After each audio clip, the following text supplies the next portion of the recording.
Assume you are now speaking with your buddies. Someone is going to bring up cryptocurrencies at some point during this discussion. Now that everyone wants to speak about cryptocurrencies, but nobody actually understands how they operate, I'm going to change that today. Hello everyone and welcome to Finance Wisdom.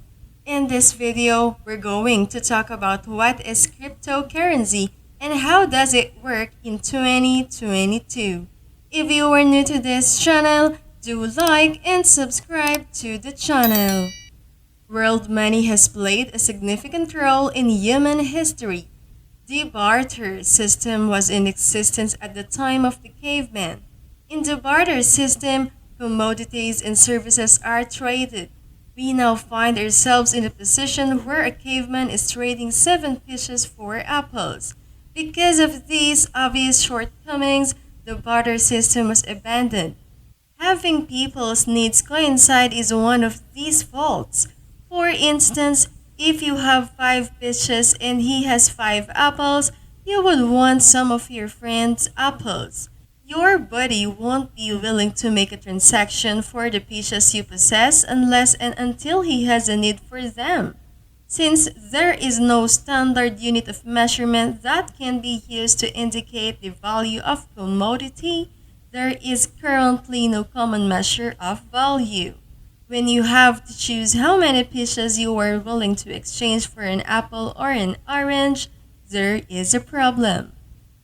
Not all codes can be split up into smaller groups. If the items can't be moved easily, you might, for instance, split a live animal into many smaller components. The things you own cannot be taken with you everywhere you go, unlike contemporary cash, which can be kept in your wallet or on your mobile device. The currency had a few revisions once it was realized how successfully the barter system functioned. The first legal tender was created around 110 BC. Italy's gold-plated Florence coinage began to circulate across Europe about 250 AD. Paper money gained popularity and was used all throughout the globe between 1680 and 1980. This is the history of how modern money as we know it came into being. Credit cards, digital wallets, and paper money are all forms of modern money. You have Apple Pay, Amazon Pay, DM Pay, PayPal, and so on. As examples, banks and governments were in charge of everything. This indicates that the current functioning of paper money and credit cards was predetermined by a centralized regulating body. Consider making an online purchase. You're expressing gratitude to your body for covering the cost of your meal and promising to transfer the funds to their account. Although this transaction was completed successfully, there were a number of potential problems.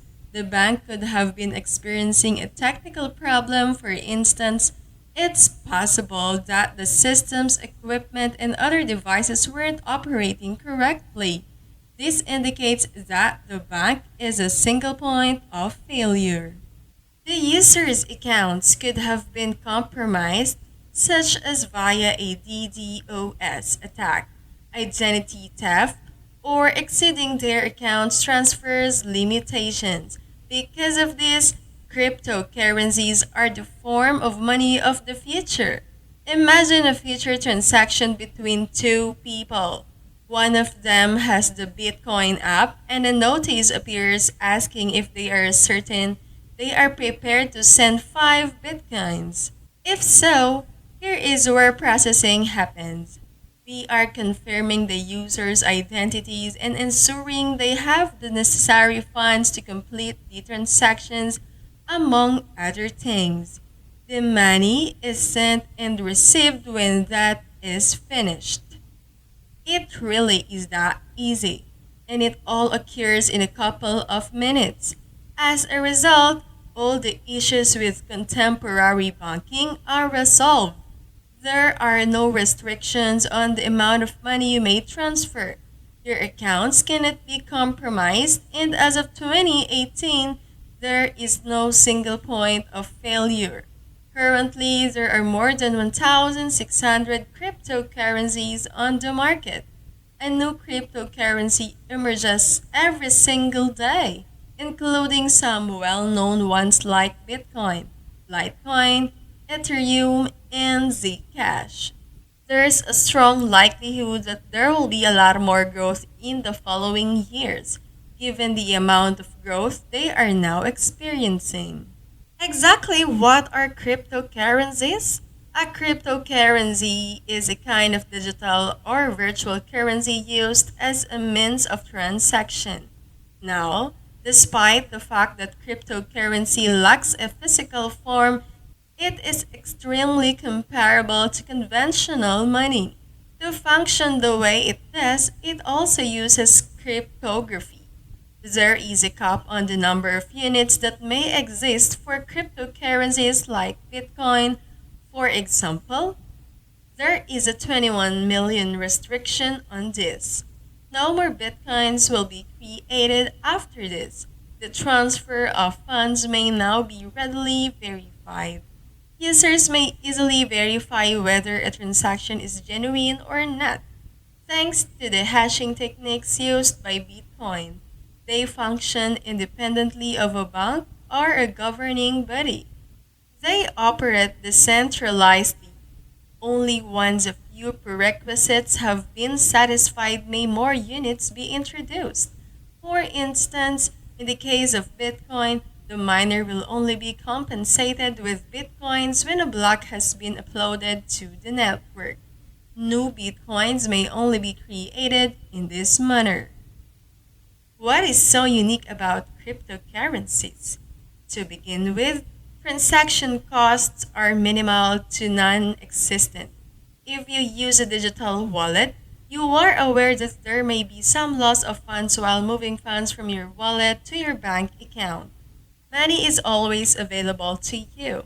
You can simply stroll into your bank account at 3 in the morning and ask to make a withdrawal. In Madras, there are no restrictions on purchasing. Anyone is welcome to utilize this freedom. You must complete certain paperwork and documentation while using cryptocurrencies, such as when opening an account with your bank. All of it is avoidable. The speed of transactions abroad money may be moved quickly between locations using cryptocurrencies instead of wire transfers, which can take up to half a day. What's the crypto in cryptocurrencies? Crypto, sometimes known as cryptography, is a technique that uses encryption and decryption to protect communication when third parties with malicious intent are present.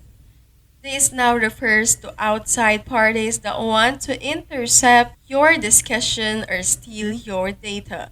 Bitcoin employs the hashing method SHA-256, which is a kind of computing algorithm.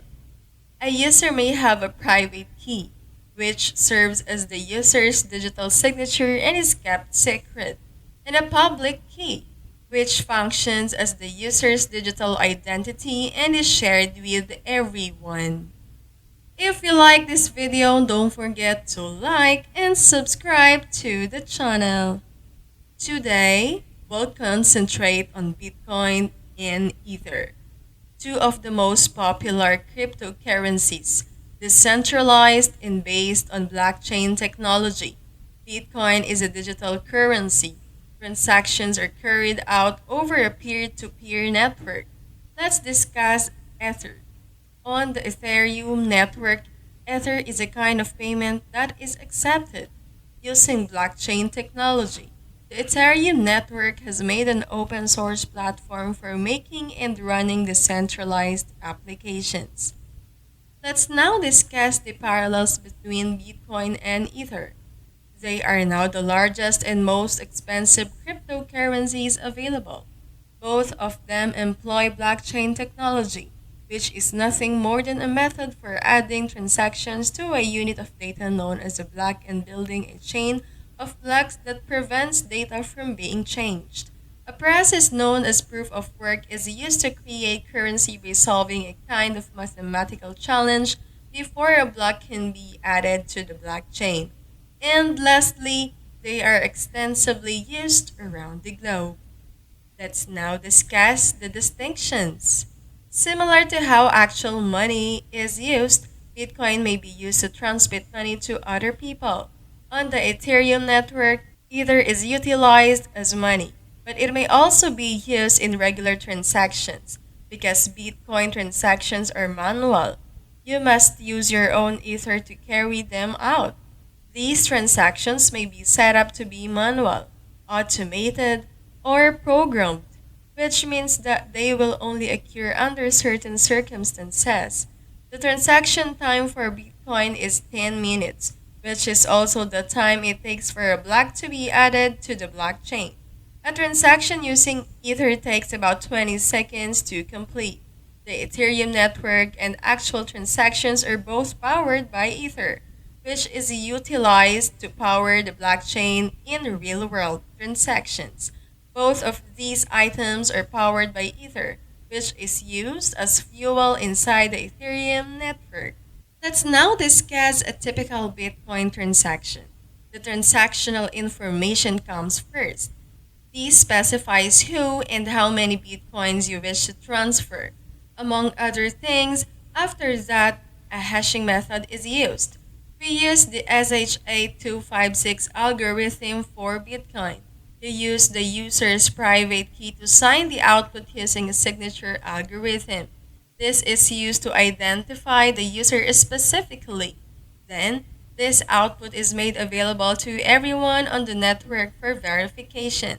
The sender's public key is used to do this. The transaction is verified by individuals to determine if it is genuine or not. The transaction and numerous others are now added to the blockchain when this is finished, where they cannot be modified again. I think that the SHA-256 algorithm is sophisticated because it seems reasonable to say that the encryption is very hard to break.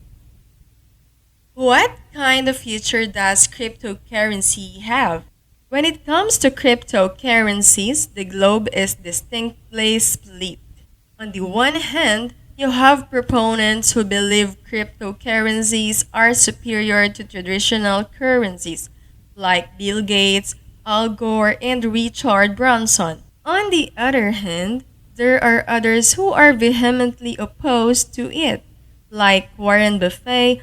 On the one hand, it is referred to as a Ponzi scheme and a potential tool for criminals by Nobel laureates in economics, Paul Krugman and Richard Skiller. Since various cryptocurrencies have been connected to terrorist activities, there will be a contradiction between regulations and anonymity. The operation of cryptocurrencies would be regulated by governments. On the other hand, the major goal of cryptocurrencies is to maintain the anonymity of their users. A large portion of the globe will begin to accept cryptocurrencies as a form of payment by 2030, when they will account for 25% of all national currencies.